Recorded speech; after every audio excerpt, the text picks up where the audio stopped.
104, Let's Talk on your hometown station, 860 AM and 94.1 FM, WSBS and WSBS.com. Okay, on the program this morning, we're continuing our topic from this past Monday. We were speaking with Thomas Reed on the phone, who was involved with some UFO experiences, a couple of different ones he was talking about, and actually another connection with him, Mario Gandolfo, actually, but you've never met Thomas in person, right? But you know him pretty well now. Yeah, quite well. I've never met him, but I could talk to the guy for hours and hours and hours like I've known him all my life. So, obviously, you've had some experiences. You want to kind of give a little bit of history and how, your experiences are involved in this? Yeah, first of all, I wanted to thank you for having me on. I mean, it's very random that you don't see something like this on a morning show talking about a sensitive nature of, ufology and all that, so I just want to thank you for that.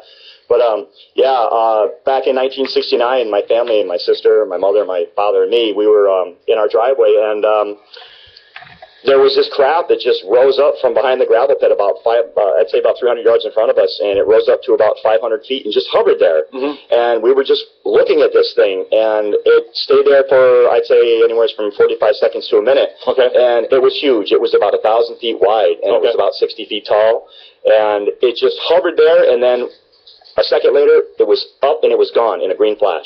Wow, okay. And my father was a very stern man, and he turned around and looked at all of us, including my mother, and he said, I don't want you to ever say anything about this to anybody.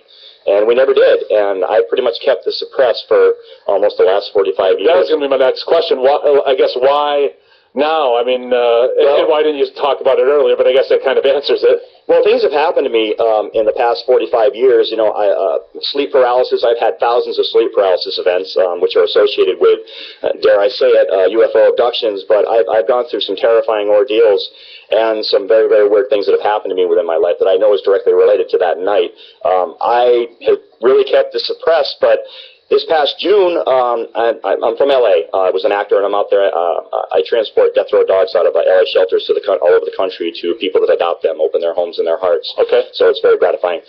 Anyway, there was a UFO show on, and I was downstairs, and my girlfriend Vicky was up on the second floor, and she was watching TV, and I thought it was just going to be another random UFO show. And then I hear Thomas Reed, who at that point I didn't know he existed or his family, and then I hear Sheffield, Mass, and I'm like, oh my God, what is this? So I run upstairs, and then I'm watching this show about the Thomas Reed abduction, him and his brother when they were children back in 1966. And I'm like, oh, wow. So I'm watching it, and I'm like, my heart started fluttering, and I'm like, geez, because up to that point, I never really knew anybody else that had any UFO type. Especially right in pretty much in your backyard, yeah. We basically, what happened with those guys, they were basically 4 miles away from our house in East Canton, Connecticut, just over the border. Yeah. So to find this out, for me, after 44 years of searching, wondering, has anybody ever seen something, and then here's this, it's like, wow.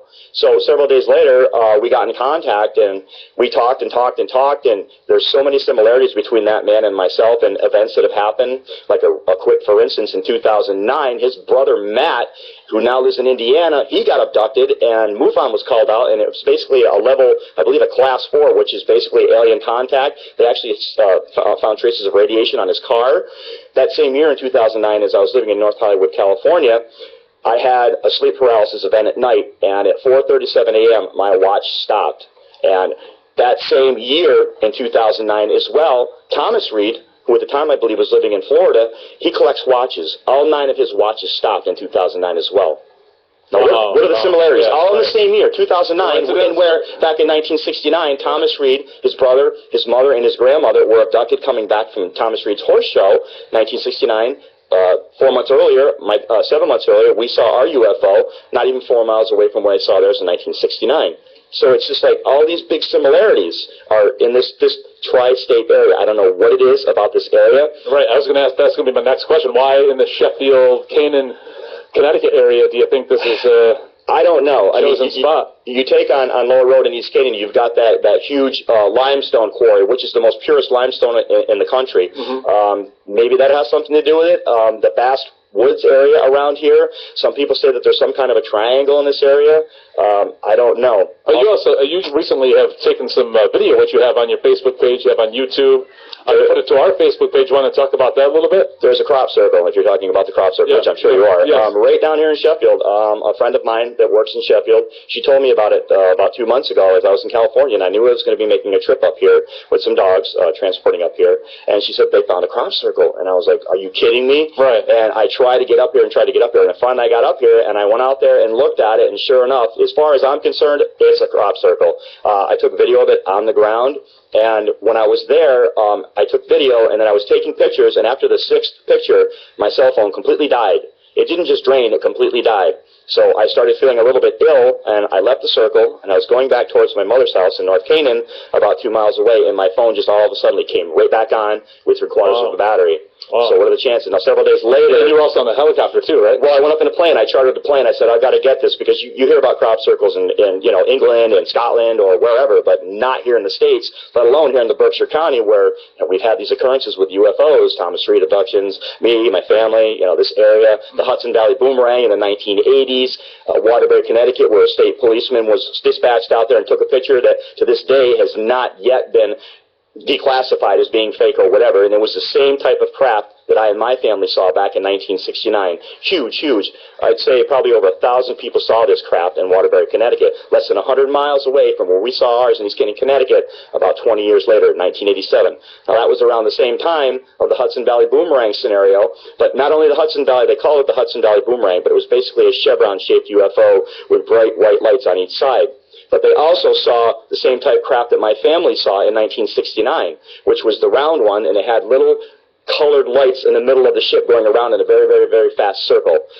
Hundreds of people saw this crap, but yes, you got the picture right there. But you didn't really hear anything about it. Why is that? Because the government suppresses it, and still to this day they're suppressing it. But given on any weekend now, on any cable channel, what do you see? Shows about UFO, UFO. It's kind of an oxymoron, right? Well, it's like now more and more, the more people are getting used to this, the UFO scenario, it's like they're switching. They want to know more.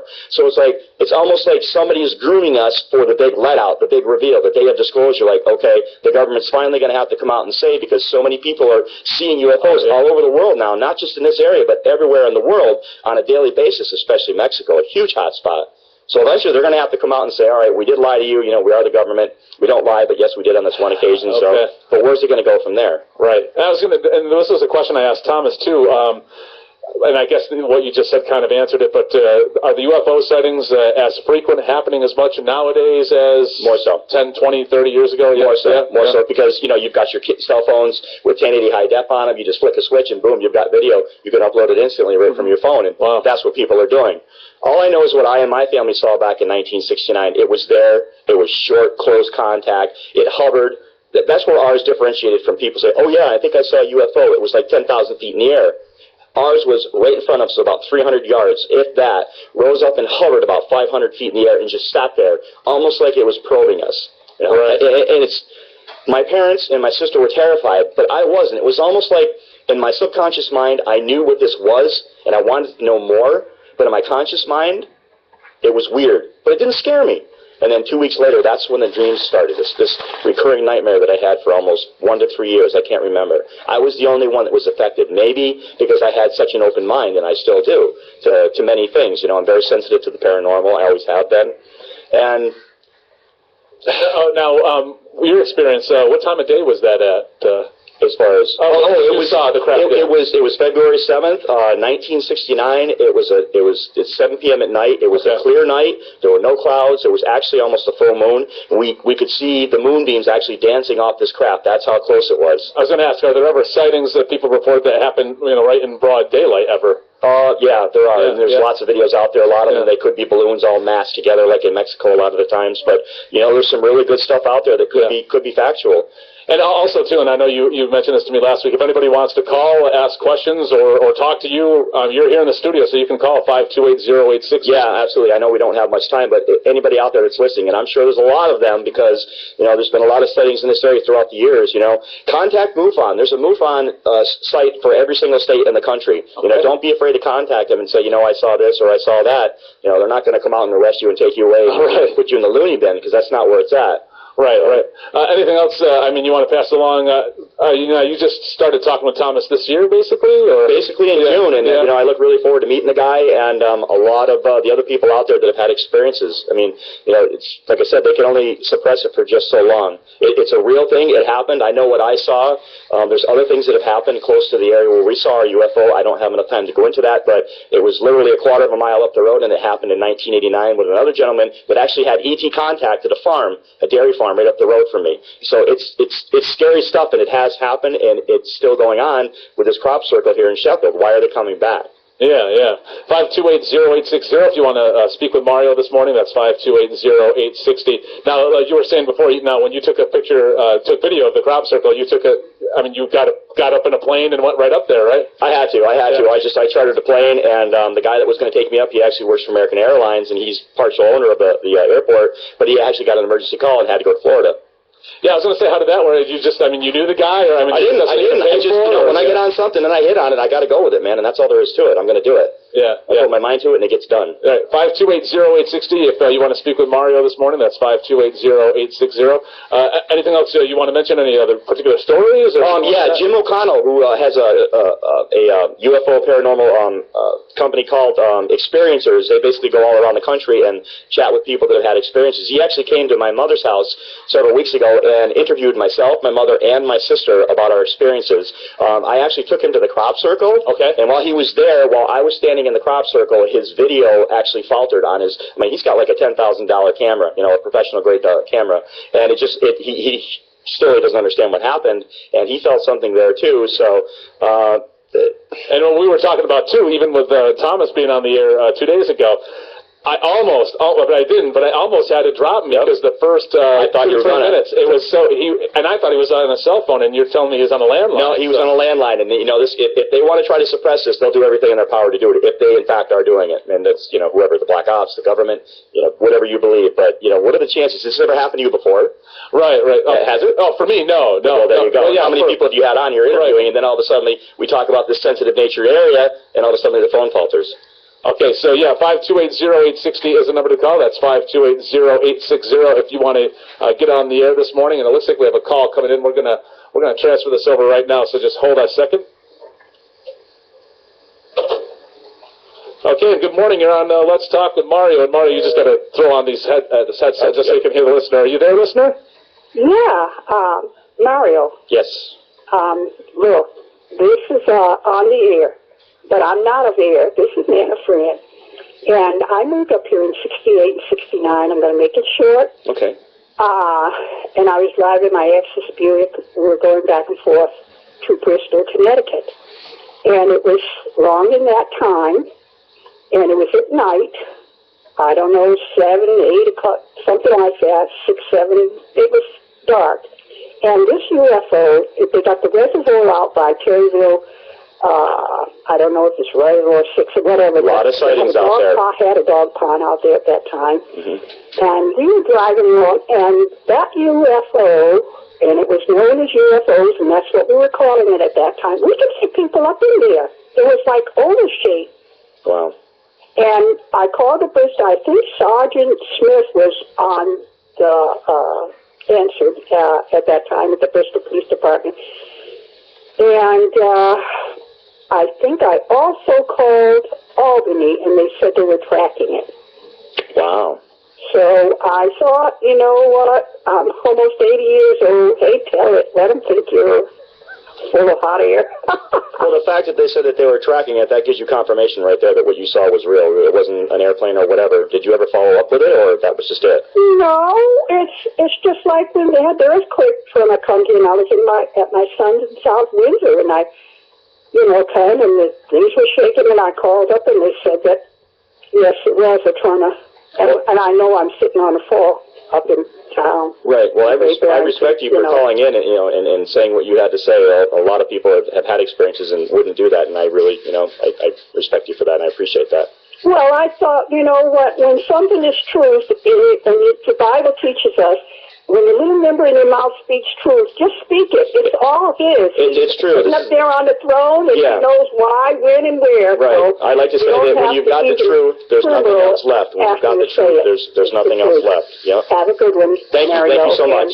All right, thank you, Nanda Fran. 528-0860 is the number to call if you want to share experience, ask Mario a question. You're happy to take questions, right? Questions, comments? Yeah, I would just like to say as well, there's a book out there, in part written by J. Alec Hynek, and he was actually contracted by the government back in the 1950s, early 1960s to dispel every and any UFO incident around the country, if not the world. But he was inundated in that short tenure working for the U.S. Air Force and the government with so many UFO sightings that he checked out to be, he thought in his mind, real. He actually turned on his own government and actually started doing this full-time researching because he actually came to the assumption that we are definitely not alone. Now, this is a guy that was hired, his credentials were off the chart, and he was hired by the government basically to find out about this UFO thing, and when he found out that it actually and in fact was real and there was some merit to it, he turned on his own government, and then he was hated by them, but he came out with a book, and it's all about basically all of the sightings here in the Northwestern Connecticut area, the Hudson Valley area, and it's called Night Siege. If anybody out there wants to find out what happened and what went on, and it's still going on in this area, from the 1980s right up until, I'd say, around 2004, the book is called Night Siege. I highly recommend this book. I was going to ask, you said, obviously finding out about Thomas Reed is when you had your TV on, you heard Sheffield, Massachusetts. I was going to ask, obviously there's been a lot of shows over the years with UFO cases and things like Unsolved Mysteries and all that. Right. Is this the first time that this Berkshire County, the tri-state area case has been on TV or in the media? And if it is, why is it taking so long to get into the public now when there's obviously other shows going on? Because events have happened in Thomas's life as well as his brothers, and they decided to bring it to the forefront, and justifiably so. Okay, we have another call right now. Good morning, you're on Let's Talk with Mario Gandolfo. Hello, my name's Lawrence. How are you? Hey, Lawrence, how you doing? Good, good. I actually have a photograph of a UFO taken in the town of Hinsdale in 2001. Really? During the day, by accident. I used to race motocross, and I bought a new motocross bike, and I went up to the Boers Crossing Sandpit area. Now, where is this? And I was taking pictures. Pardon? Where is this now?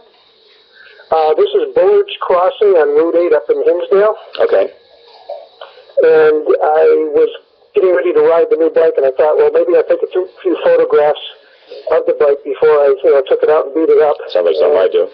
So I took a few photographs of it, and then I rode the bike, and about 4 months later, I happened to be looking at the photographs, and in the background up above the mountain, I see this big object. And so I scanned it on my computer and blew it up, and the more I blew it up, the more saucer shape it became. Wow. With some lights, and it looked like 3 stars in front of it. I'd be happy to bring it to you and show it to you. I brought it up to the Photoshop in Pittsfield and showed my friend Mark, and he had no idea what it was. I thought maybe it was a bug or an airplane or something, and he said, it's something huge, and it's out over the mountain. Oh, wow. Let me see. Contact the station, I would say. I don't really want to give my phone number out over the air. But, okay, right. But definitely for that picture, I would love to see that picture, especially, it's very rare in the daytime, a daytime shot, but if it's as clear as you say it is, wow, especially for this area. It is very clear. It's fuzzy, so it looks like it's moving pretty fast, but I called just a few minutes ago and left my cell phone number there, but I could, off the air, leave it with someone and you can give me a call back. Okay, yeah, sounds good, yeah, and we'll double check, but if you want to call back right around 9:30, we'll take the number again just to be safe. Yeah, absolutely. I'm totally interested. Absolutely. Okay. Thank you so much, sir. Appreciate it. Again, great show. Thank you. Thank you. Anybody else has any other experiences, pictures, or even questions or comments for Mario here? 528-0860 is the number to call. That's 528-0860. So, right before we got that call, so that's why it's been taking so long, because now Thomas finally wanted to kind of come forward with it. Yeah, and I just want to say real quick, too, for the past 44 years, I've been wondering, about that night, what has happened, the things that have been happening to me, all these weird occurrences, and, are they directly related to that sighting that my family had back in 1969? Just a month after I met Thomas, saw his show, I actually went under hypnosis by one of the world's foremost leading hypnotists. She specializes in post-hypnotic regression, and I went under, and it was found under hypnosis that I described them as the white shadows actually had taken me somewhere, and a couple weeks after we saw the UFO, back then doctors made house calls, and Dr. Gallup, he's long since deceased now, but he had to come because I started getting earaches in my left ear. This was basically 2 weeks after, and this was the same time that my nightmare started, my recurring nightmare, the same nightmare. And he would come, and it would always be my left ear, and I would have an earache, and he couldn't figure out why. And at one time when he came over, there was some kind of fluid that came out of my ear. Now, under hypnosis, one of the things that I hit on was that they were doing something to my left ear. And I was actually in the form of a 5-year-old child as I was under hypnosis, and I was actually crying. It was almost a 4-hour session, and I still have only been able to watch 5 minutes of that video. I took video and audio of it. Okay. I got the audio, but lost most of the video, but I managed to take 5 minutes out of that and actually posted it on YouTube at my site. And I've only watched it once, but it's really scary. And so now knowing the fact that I was taken, I don't really want to know anymore. Someday I'd like to know why. That's basically where I'm at. And to encourage, I'd like to keep talking about this, to encourage people, if they've had an experience, don't keep it suppressed. It's better. Believe me, when I found out and I started talking about it, I felt so much better and more at peace with myself after knowing and wondering for so long, and now knowing that I possibly, in my mind, I was taken. So maybe now I know why back in 1969 when we saw this thing that night that I wasn't scared, because maybe they had taken me before, I just didn't remember. After all, I was only 5 years old. So, and then, I guess that was my other question too, is you kept it suppressed for a long time, so why did you finally start? I'm going to just start talking about it now. Well, you got Thomas Reed to blame for that. Right. Okay. But when I saw the show, it's hit or miss. Back in 1989... you don't think you would have talked about it if it wasn't in that show? No. There's little events in my life that I'll see a show and then it'll pop me right back into it again, and then I'll have a dream, a paralysis state dream, and then I'll forget about it for a while because I get scared. But now I'm not scared anymore. They can't scare me. Now that all of this information that's come to me in the past 5 months since I found out about Thomas Reed, and my God, only 4 miles away, 1969, the same year. What are the chances? Right. And obviously, if the information's coming to you, well, then there's got to be a reason for that. And it's still coming in. It's still coming in. So, I'm going to take it as far as I can and try to reach as many people as possible. And sooner or later, whoever's hiding all this information, they're going to have to come out with it and say that, yeah, it is true. So where's it going to go from there, and why are they even suppressing it? Maybe because the aliens have technology with, you don't need gas. We have vehicles that you can use that run on water. Who knows? God only knows why. 528-0860. Got a few minutes left. If you want to speak with Mario, if you have a comment, question, experience, or just like this previous gentleman had an actual photo from I can't wait to see that. Hinsdale. So 528-0860 is the number to call. Any particular websites or anything you want to pass along for people to learn more? Basically, the only way I can describe what my family saw is if you go on to MUFON, Connecticut, MUFON, Connecticut, the first thing that's going to come up is called the temporal doorway. Click on that, the temporal doorway, and it will bring up a photo of that photo that the Connecticut State Trooper took back in 1987 of the same type craft that my family saw. The leading ufologists in the world for the past 20 years have tried to debunk this photo. It's never been debunked. Thousands of people saw this. There was numerous accidents as this thing passed about 5,000 feet over the I-84 in Waterbury, Connecticut. Now, this was almost 20 years after we saw ours in 1969, 100 miles west in East Canaan, Connecticut.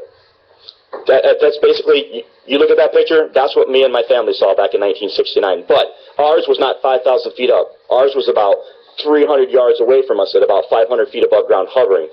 Theirs, it was slowly moving across the interstate, and people were watching it go. Ours, that's where ours differs. We were right there. There were no cars going on the Route 44. As we were in our driveway, we were all in our car watching this thing. And, to think back on it, to some people, yeah, it would be terrifying. But again, I wasn't scared. It was just there, and it was like, I knew what it was. Right. 528-0860. If you want to get a comment on the air, that's 528-0860. And of course, on your Facebook page or on YouTube, people can check out the video as well from when you filmed the crop circle here in Sheffield. Yeah. Just look at me, look up Mario Gandolfo on YouTube, and you'll find me. And I wanted to say about Jim O'Connell's experiencers, he actually just shot a pilot. He might be getting picked up, I hope it is. And they were in Arizona, and they had some very high strangeness out there as well, him and his experiencers, and they talked to a bunch of people out there. And then he came back to Connecticut. He's from the Connecticut area. So if anybody wants to contact Jim O'Connell that have had experiences, please do so. You can find him, Experiencers, spelled with XPER, Experiencers, on Facebook. He's got a Facebook page on there. Contact him, and he'll come right out and do an interview. Excellent. Mario, anything else you want to pass along that we haven't touched on at this point? Nothing that I can think of. Just that, I'm speaking from the truth. I saw what I saw. My mother went on record. I interviewed her this past July. She's on record. That's on YouTube as well. She came forward. My sister doesn't remember much, but it's real. It happened, and that's it. And again, I appreciate you for having me on. It's awesome.